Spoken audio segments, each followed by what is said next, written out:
যখন এক জায়গায় আসছে যে এই প্রকৃতি রক্ষা না করে মানুষ তার সভ্যতা বাঁচতে পারে না, তখন এই সমস্ত বাদ টিকিয়ে রেখে আসলে কার্যত তারা তাদের যে বড় ভাইগিরি, দাদাগিরি, মাতব্বরি, দখলদারি, আধিপত্য, সেইটা তারা টিকিয়ে রাখতে চায়।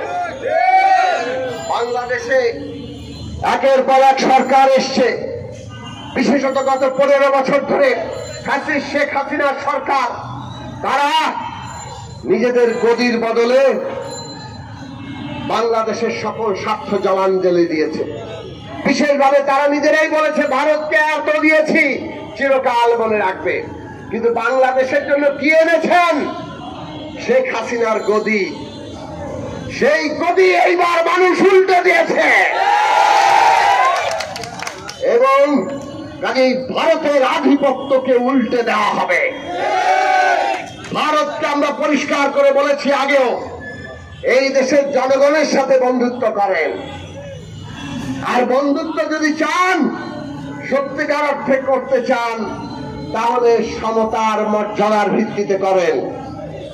কারো অধিকার হরণ করে বন্ধুত্ব হয় না, সেইটাকে দাসত্ব বলে। যে আমাদের অধিকার হরণ করছে, আমাদের প্রতি মুহূর্তে ঠকাচ্ছে, তাদেরকে যদি আমরা বন্ধু ভাবি, তাহলে আসলে আমাদের শারীরিক ভাবেই আমরা কেবল দাস নই, মানসিক ভাবে আমরা দাস। দাসত্বের যুগ শেষ হয়েছে।